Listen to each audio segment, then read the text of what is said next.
जय श्री कृष्णा। आप सभी को मार्गशीर्ष मास अमावस्या की ढेरों शुभकामनाएं। प्रिय दर्शकों, आज के इस वीडियो में हम बात करेंगे विशेष रूप से मार्गशीर्ष अमावस्या के विषय में। पहली बात तो मार्गशीर्ष अमावस्या आपको करने किस दिन चाहिए, इसको लेके बड़ा संशय है। लोग कह रहे हैं जी 2 दिन है 2 दिन है, पर 2 दिन करने का कोई औचित्य होता नहीं है। हर तिथि की एक महिमा होती है, एक निर्धारण का नियम होता है, उसके अनुसार निर्धारित करना चाहिए। तो आपको बताएंगे कि आपको अमावस्या करनी किस दिन चाहिए। शास्त्र अनुसार 19 को करनी चाहिए या 20 को करनी चाहिए। अमावस्या के दिन आपको क्या कर्म करने चाहिए और क्या नहीं करने चाहिए। अमावस्या पर जो आप पितृ कर्म करते हैं, पितृ तर्पण करते हैं या श्राद्ध कर्म करते हैं, वो कब करना है और कैसे करना है। क्योंकि बहुत से ऐसे भी दर्शक हैं जो अमावस्या पर ये सब कर्म नहीं करते हैं। वो जानना चाहते हैं कि कैसे किया जाता है ये पितृकर्म, कैसे तर्पण किया जाता है, अमावस्या पर पितरों की पूजा कैसे की जा सकती है, अमावस्या पर कैसे पितरों को प्रसन्न कर सकते हैं, क्या उसकी विधि है, अमावस्या पर किए जाने वाले दान पुण्य कौन से हैं, स्नान कैसे करना चाहिए, कहाँ करना चाहिए, घर पर स्नान कर रहे हैं तो क्या विधि होनी चाहिए, और अमावस्या ये जो आने वाली अमावस्या है ये कितनी महत्वपूर्ण है, इसका फल क्या है। इस अमावस्या पर जो व्रत किया जाता है वो व्रत किस दिन किया जाएगा। क्योंकि कुछ लोग इस दिन माँ लक्ष्मी का व्रत करते हैं, भगवान शंकर का भी व्रत रखते हैं, तो वो किस दिन करना चाहिए। इस प्रकार से संपूर्ण जानकारी आने वाली अमावस्या के विषय में इस वीडियो में प्रदान की जाएगी। आपसे निवेदन है कि वीडियो यदि थोड़ा सा भी उपयोगी लगे तो एक बार लाइक अवश्य कीजिएगा और शेयर अवश्य कीजिएगा, क्योंकि अच्छी जानकारी सभी के लिए आवश्यक होती है। और जब आप अच्छी जानकारी को प्रचारित प्रसारित करते हैं तो उसका लाभ आपको होता ही है। तो जितना हो सके आपको लगे वहाँ शेयर कीजिएगा, जिससे कि सभी लोग देख सकें और देख के इसका लाभ ले सकें। अपने पितरों की प्रसन्नता के लिए कमेंट बॉक्स में अवश्य लिखिएगा जय पितृदेव। भगवान श्री कृष्ण की कृपा से उन्हें गौलोक की प्राप्ति हो। भगवान कृष्ण के लिए जय श्री कृष्ण लिखना ना भूलिएगा। आप देख रहे हैं देवभूमि ज्योतिष संस्थान का प्रतिष्ठित YouTube चैनल देवभूमि धार्मिक। तो चैनल पर नए हैं, चैनल को सब्सक्राइब अवश्य करते जाइएगा, जिससे कि आप सभी व्रत और त्योहारों की सही शास्त्रीय जानकारी प्राप्त कर सकें। आइए बात करते हैं अमावस्या की। प्रिय दर्शकों, यूँ तो अमावस्या तिथि अपने आप में बड़ी महत्वपूर्ण तिथि होती है। ये एक ऐसी तिथि होती है जो महीने में एक बार आती है, परंतु यदि इस एक तिथि को संभाल लिया जाए, अर्थात इस एक तिथि पर जो किए जाने वाले पुण्य कर्म हैं उनको कर लिया जाए, तो ये पूरा माह आपका निर्धारित कर सकती है। ये दिन आपने अच्छा बना लिया तो पूरा महीना अच्छा बन सकता है। इतना अधिक महत्वपूर्ण होता है ये अमावस्या का दिन। अमावस्या मूलतः पितरों को समर्पित एक दिवस है। ये पितरों का दिन होता है। इसके अधिष्ठाता पितृ होते हैं। 30 दिनों में केवल एक दिन है जो पितरों के निमित्त ही निर्धारित किया है ब्रह्मदेव ने। इसका कारण क्या है कि ये पितरों के निमित्त निर्धारित है। इसका बड़ा कारण है कि अमावस्या के दिन पितृलोक में सुबह होती है।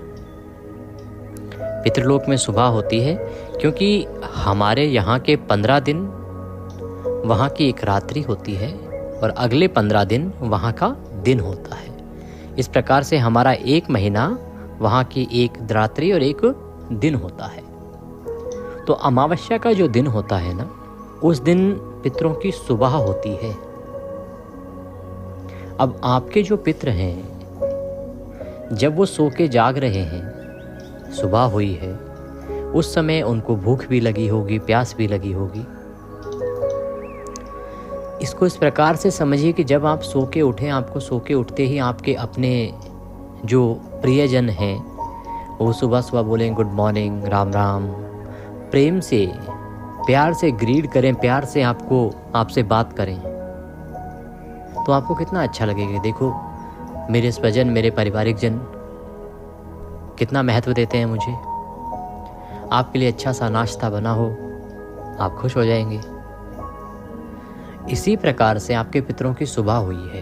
अब आप अमावस्या के दिन जब उनका पितृ पूजन करते हैं, पितृ तर्पण करते हैं, श्राद्ध कर्म करते हैं, तो पितरों को याद करते हैं, उन तक वह पहुंचता है। उनको लगता है कि देखो हमें आए हुए यहाँ इतने दिन हो गए, लेकिन हमारे जो वंशज हैं आज भी हमें कितना स्नेह देते हैं, कितना याद करते हैं, हमारे लिए भोजन कराते हैं, दान आदि करते हैं। इससे वो बड़े प्रसन्न होते हैं। जब पितृ प्रसन्न होते हैं तो उनका आशीर्वाद आपको प्राप्त होता है, क्योंकि आपके साथ जो सीधा कनेक्शन है ना, आपकी जो सोल है, आपकी जो आत्मा है, उसके साथ सीधा कनेक्शन आपके पितरों का होता है, क्योंकि आप उन्हीं की रूह से तो जुड़े हैं, आप उन्हीं की आत्मा से तो जुड़े हैं।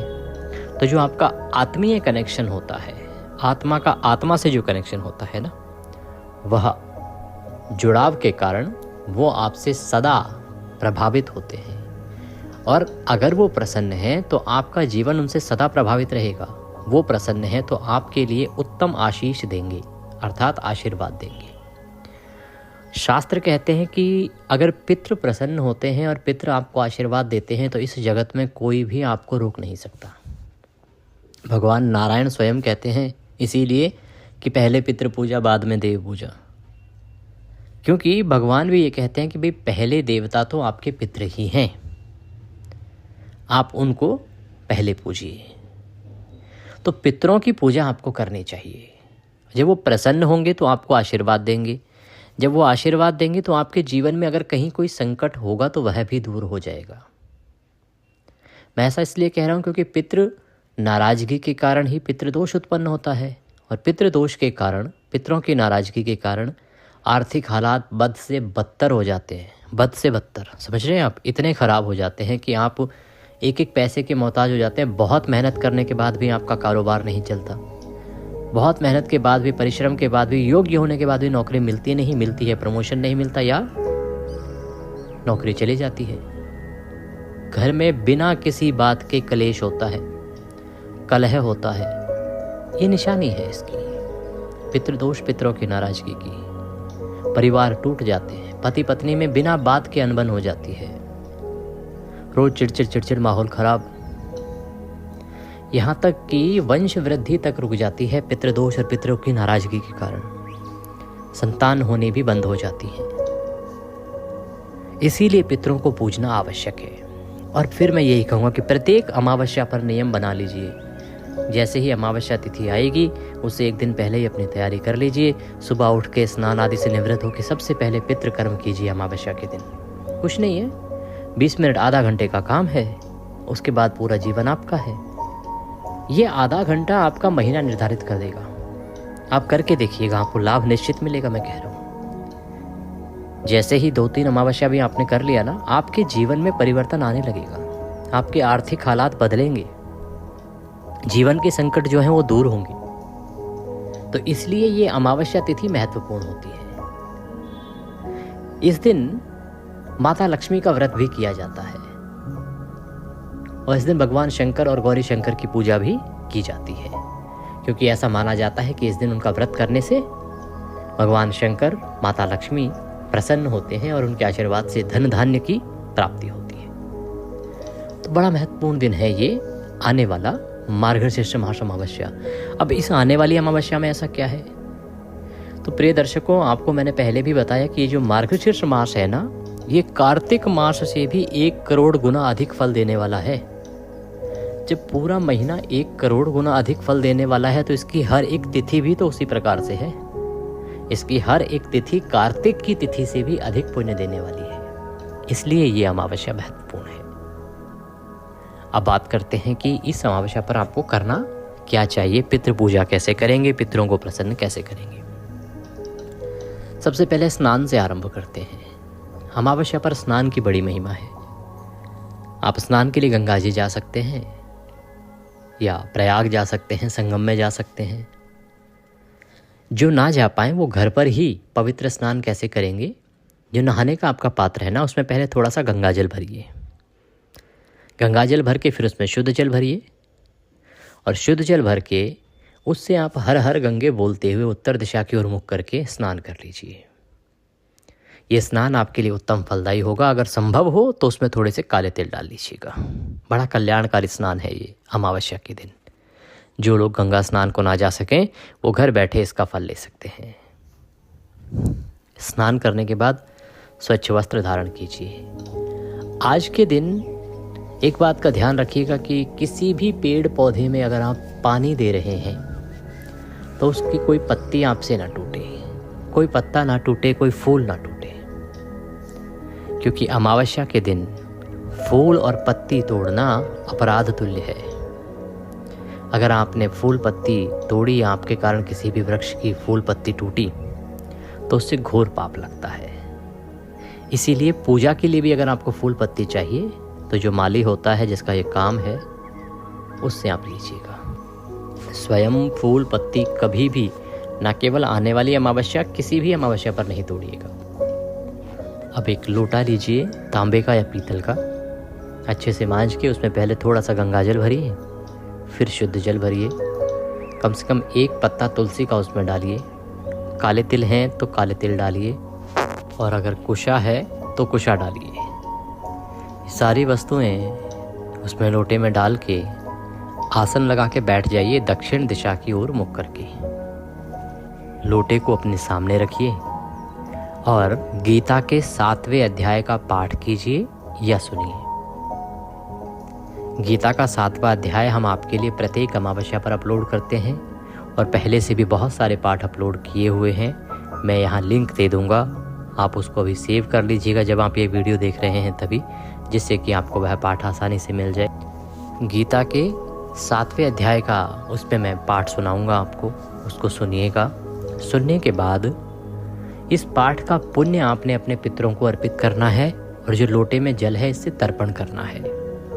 पाठ पूरा होने के बाद दोनों हाथों में लोटे को उठा लीजिए और उसके बाद भगवान से प्रार्थना कीजिए कि हे जनार्दन, हे भगवान विष्णु, मैंने जो गीता का 7वां अध्याय श्रवण किया है, इससे जो भी पुण्य प्राप्त होता है वो संपूर्ण पुण्य मैं अपने पितरों को अर्पित करता हूँ, या संपूर्ण पितरों को अर्पित करता हूँ, या जिनको आप अर्पित करना चाहते हैं उनका नाम ले लीजिएगा।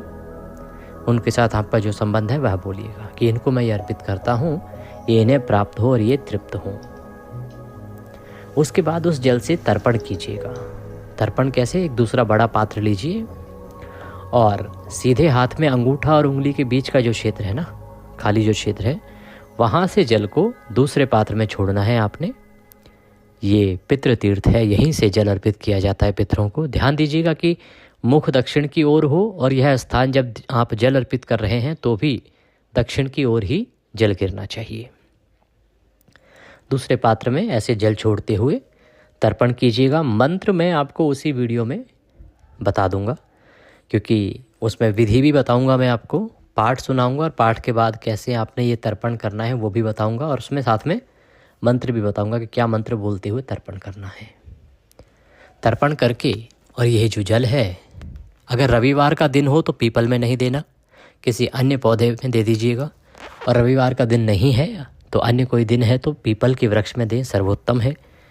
जिस दिन पीपल में ना दे पाएँ, या जिनके यहाँ पीपल नहीं है, वो अन्य किसी पौधे में दे सकते हैं, या वृक्ष ही नहीं है तो आपके घर में जो गमले होंगे ना, छोटे गमले आप लगा के रखते हैं, उनमें डाल दीजिए। लेकिन ध्यान दीजिएगा कि ये जल पैरों में ना आए, इस प्रकार से और ऐसे स्थान पर आपको ये देना है। जल देते समय पितरों से निवेदन करना है कि हे मेरे पितरों, ये जल तर्पण आपको अर्पित करता हूँ, इसे आप स्वीकार करें।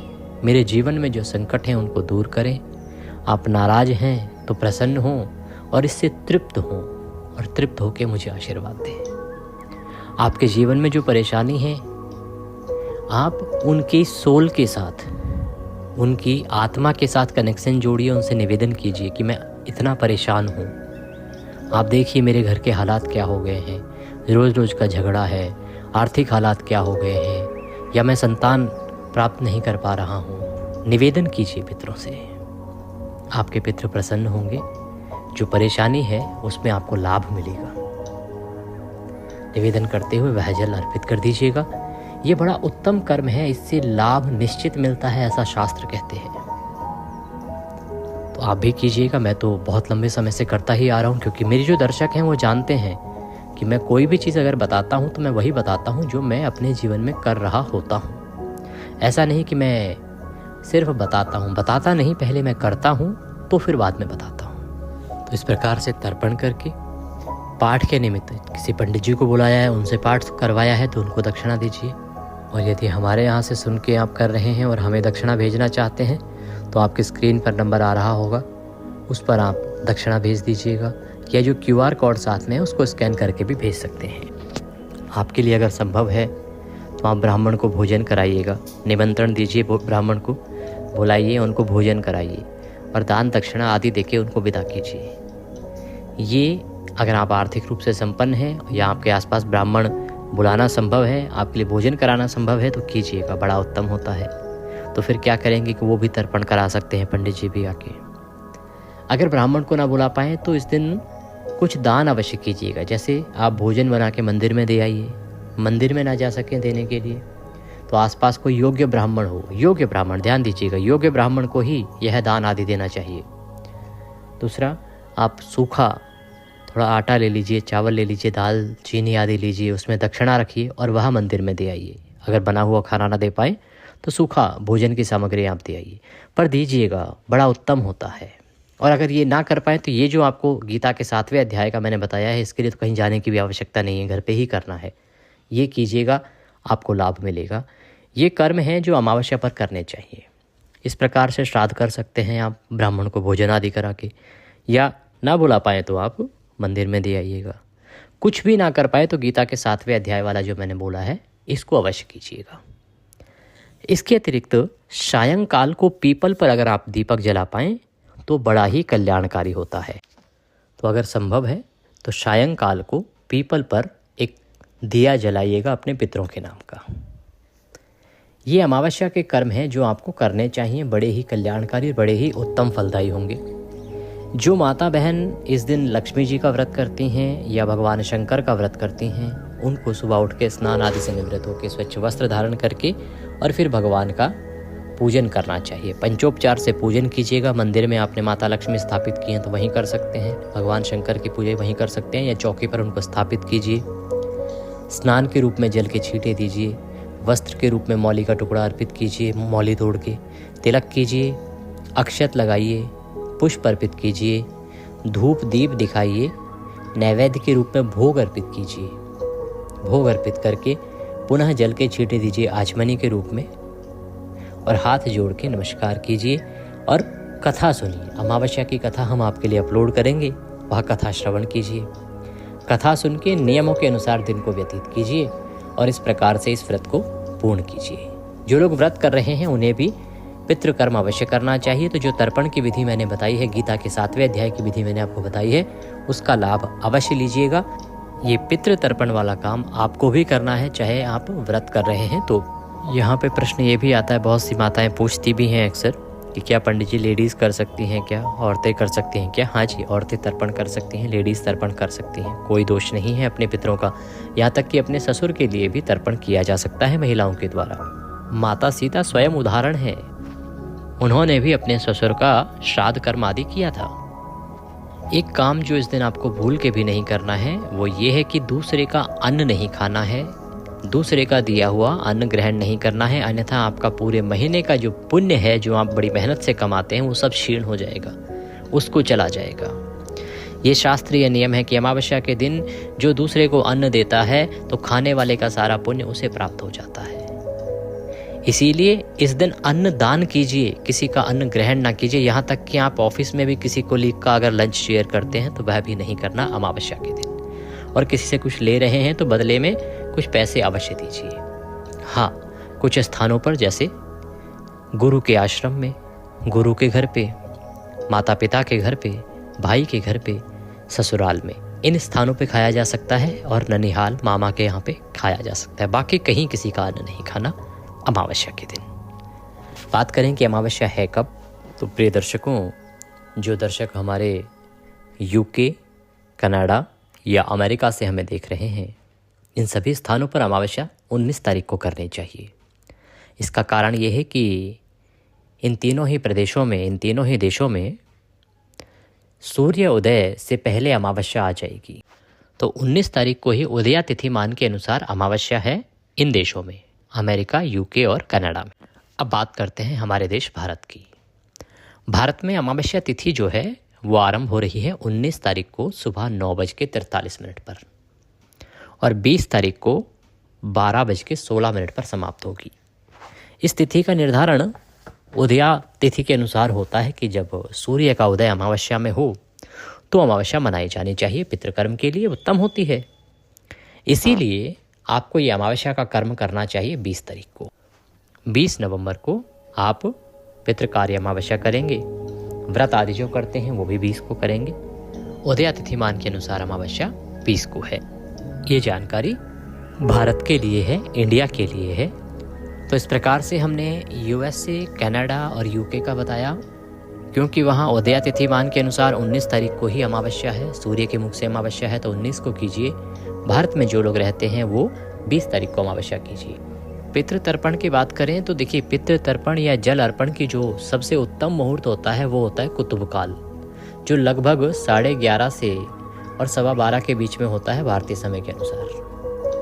तो अगर आपके लिए संभव है इस समय पे तर्पण करना और जल अर्पण करना तो कीजिएगा, अन्यथा पितरों को आप तर्पण कार्य सूर्य उदय से और अपराह्न 2 से 3 बजे तक समाप्त कर लीजिएगा। इस समय में सुबह से और 3 बजे तक का समय है, इसमें आप करें, बड़ा कल्याणकारी होता है। कुछ और पूछना चाहें, कहना चाहें, कमेंट बॉक्स में लिख के पूछ लीजिएगा। व्हाट्सएप के माध्यम से भी हमसे जुड़ सकते हैं। अगर आप हमारे व्हाट्सएप ग्रुप में ऐड होना चाहते हैं तो कृपया स्क्रीन पर जो नंबर आ रहा है उस पर आप व्हाट्सएप कीजिएगा। हम आपको ग्रुप में ऐड करेंगे तो आपको सारी जानकारी अपने मोबाइल पर ही प्रतिदिन मिलती रहेगी। दक्षिणा आदि कुछ भेजना चाहते हैं तो स्क्रीन पर नंबर आ रहा है और QR कोड भी आ रहा है, उस पर भेज सकते हैं। भगवान सब पर कृपा करें। हरे कृष्ण।